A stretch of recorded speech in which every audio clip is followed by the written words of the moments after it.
Hello दोस्तों, तो आप लोगों का फिर से निक स्टडी में सेंटर में स्वागत है। तो जैसा कि हमारा जो मैक्रो इकोनॉमिक्स की जो सीरीज चल रही थी उसको बहुत ही हमने एनर्जेटी के साथ क्या उस चीज़ को फिनिश किया था।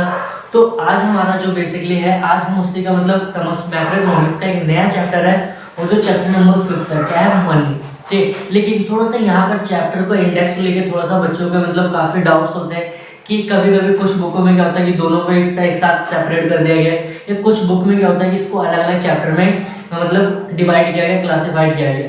तो आपको चाहे अगर एक साथ में पढ़ोगे तो भी आपको दोनों टॉपिक पढ़ना होगा, प्लस अगर आप इसको अलग अलग पढ़ना चाहते हो तो भी होगा। तो मैंने आपको मतलब इजी करने के लिए इसको क्या कहते हैं, एक हमने पार्टिकुलर चैप्टर बना लिया, चैप्टर नंबर 5, जिसमें हम सीधे जो टॉपिक होगा हम सिर्फ मनी से रिलेटेड बातें करेंगे।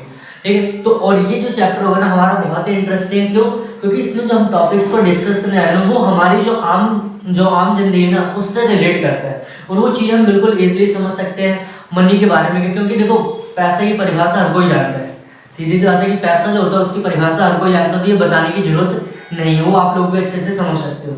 तो यहाँ पर हमें समझना है, देखो मुद्रा, चैप्टर का जैसा नाम रहेगा कि मनी, मुद्रा। ठीक है, तो डायरेक्ट हमें उस मुद्रा को ना समझकर हमें उससे पहले थोड़ा सा चलना है कि आप लोग भी उस चीज को थोड़ा सा इमेजिनेशन कीजिए कि जब हमारे देश में, ठीक है, जब हमारे देश में मनी जैसी चीजें नहीं थी, मतलब जो आज के समय जो हम पैसा लेते हैं, जो भी गुड्स एंड सर्विस परचेज करते हैं उसके बदले में जो पैसा पे आउट करते हैं, तो अगर वो पैसा नहीं होता, जिस मतलब टाइम पे अगर पैसा नहीं होता तो लोग मतलब कैसा, मतलब क्या इकोनॉमी होती है, क्या ट्रांजेक्शन का एरिया होता है, वो थोड़ा सा आप भी इमेजिन कर सकते हो।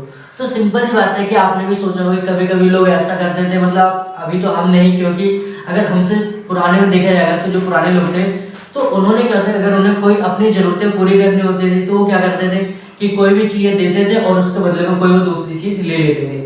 तो यहाँ पर क्या होता था कि ट्रांजेक्शन होता था, मतलब जो विनिमय करते थे हम, लेन देन जो करते थे वो होता था, लेकिन वहाँ माध्यम क्या था, जो मीडियम क्या था, वो था वस्तु। मतलब कि एक चीज कोई दूसरा दे रहा है और दूसरा कोई वस्तु उसको ले रहा है, मतलब एक वस्तु जा रही है और दूसरी वस्तु क्या हो रही है, आ रही है। तो ऐसा पहले था जब हमारे देश में मतलब मनी जैसी कोई कॉन्सेप्ट नहीं था। लेकिन अब ये समझना कि जब ये सिस्टम, अब इस तरह के सिस्टम को क्या नाम दिया गया, तो अब ऐसा नहीं कह सकते कि पैसा मतलब वस्तु, तो ऐसा नहीं। तो इसको इकोनॉमिक्स में बेसिकली क्या नाम दिया गया, वस्तु विनिमय प्रणाली, जिसको इंग्लिश में कहते हैं बार्टर सिस्टम।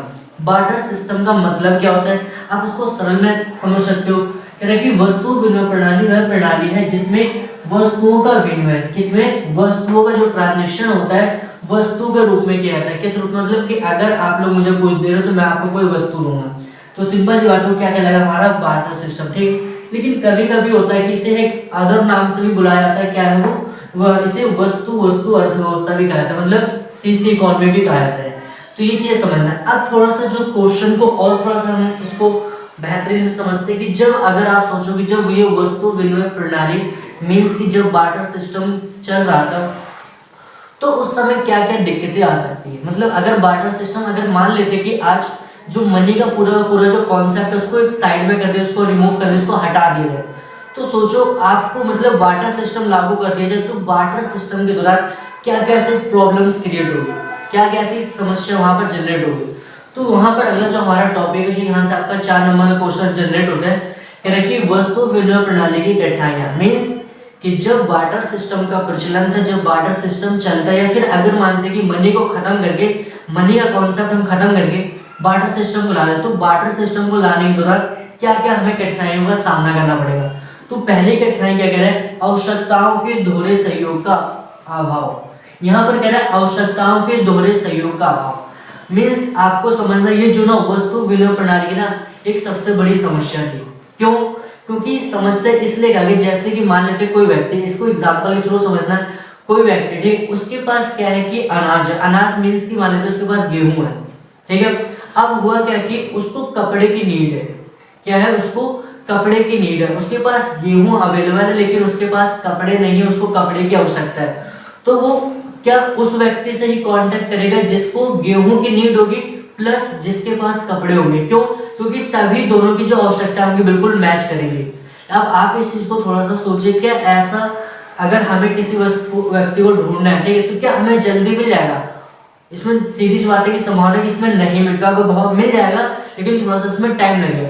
तो यहाँ पर वही बात कर रहे हैं कि आवश्यकताओं के दोहरे सहयोग का अभाव, मतलब क्या है कि और जब वस्तु विनिमय प्रणाली होगी तो यहाँ पर दो व्यक्ति की आवश्यकता को ना मिलना बहुत ही कठिनाई भरी हो सकती है, ठीक है, मतलब बहुत ही समस्या हो सकती है। क्यों? क्योंकि दोनों ऐसे मतलब एक व्यक्ति जरूरी नहीं उसको जो व्यक्ति दूसरा है उसकी आवश्यकता की चीज हो, तो कहीं नहीं कि यहाँ पर क्या होता है कि दोनों की आवश्यकताएं जल्दी मैच नहीं खाती है। तो ये पहला पॉइंट है। दूसरा पॉइंट कहता है कि मूल्य की मापक इकाई का अभाव। क्या कह रहा है? मूल्य की मापक इकाई का अभाव। ये समझना, कोई भी वस्तु हो तो हर एक वस्तु का कोई ना कोई मूल्य होता है। जैसे कि अगर मैं मार्कर ही लूँ, ठीक है, तो मार्कर अगर मैं आपको कि मार्कर है 30 रुपए का, तो मैं 30 रुपए देके इस मार्कर की वैल्यू को खरीद सकता हूँ, जिसकी वैल्यू कुछ ना कुछ है।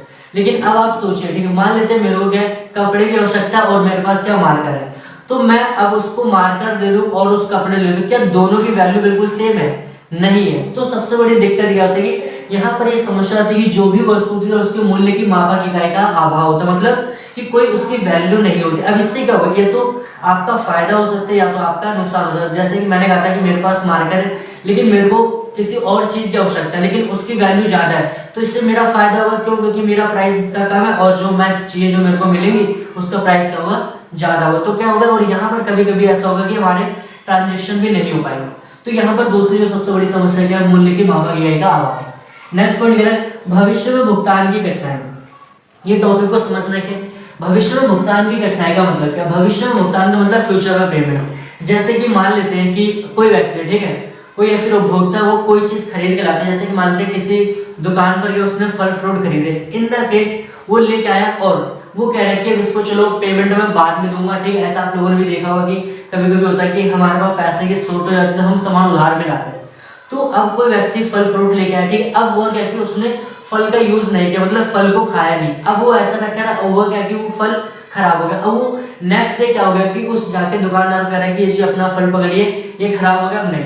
तो यहाँ पर क्या हुआ कि दुकानदार का नुकसान हो गया, लेकिन आप उसका पेमेंट किस रूप में कर रहे हो? नहीं कर पा रहे। तो सिंपल सी बात है कि भविष्य भुगतान की कठिनाई मतलब कि अगर हमारे पास फ्यूचर में कोई पेमेंट करनी हो तो हम क्या सकते हैं, वस्तु के बदले में नहीं कर सकते। क्यों? क्योंकि वस्तु खराब भी हो सकती है, ठीक है, और हमारी बेकार भी हो सकती है।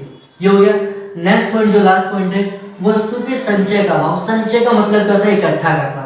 संचय का मतलब क्या होता है? इकट्ठा करना। अच्छा, इसको समझना कैसे कि जब वस्तु विनिमय प्रणाली, अगर मेरे को किसी चीज का ट्रांजेक्शन करना है तो वस्तुओं को हम तब तक सेव करके रख सकते हैं, नहीं रख पाएंगे। क्यों? क्योंकि अगर एक जगह पर हम उसको स्टोर करके रखेंगे तो उसमें बहुत सारी दिक्कतें, सारी चीजें टूट फूट जाएगी, ठीक है। अगर मैं जैसे बात करूँ कि आप लोगों के अकाउंट में कितना पैसा होगा, तो आप इसको तो ऑब्वियसली कोई नहीं बताएगा, ठीक है, क्यों? क्योंकि चीजें पर्सनली होती है। तो सिंपल बात है, अगर हम अपने अकाउंट में जितना भी पैसा रखते हैं उसमें कोई फर्क नहीं पड़ता, ठीक है। लेकिन अगर आप सोचो कि आप एक रूम में, ठीक है, कि आप वस्तु को स्टोर कर रहे हो, तो वो क्या होगी, ये स्टोर आपने मतलब तरह तरह की वस्तुएं हो गई, तो उससे क्या होगा कि वस्तु यहाँ पर टूटे फूटेंगे, आपका नुकसान होगा।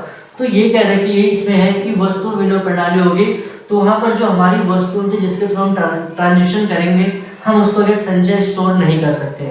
ये हमारी कहते हैं कठिनाई है। तो आई होप कि आपको वीडियो पसंद आ रही है, वीडियो को लाइक करिए और शेयर करिए, प्लस कमेंट करना भी आप ना भूलें, ठीक। तो अगर आपके कोई डाउट्स हो तो आप वीडियो के नीचे जाकर डिस्क्रिप्शन में आपका कमेंट सेक्शन वहां पर आप जाकर कमेंट करिए।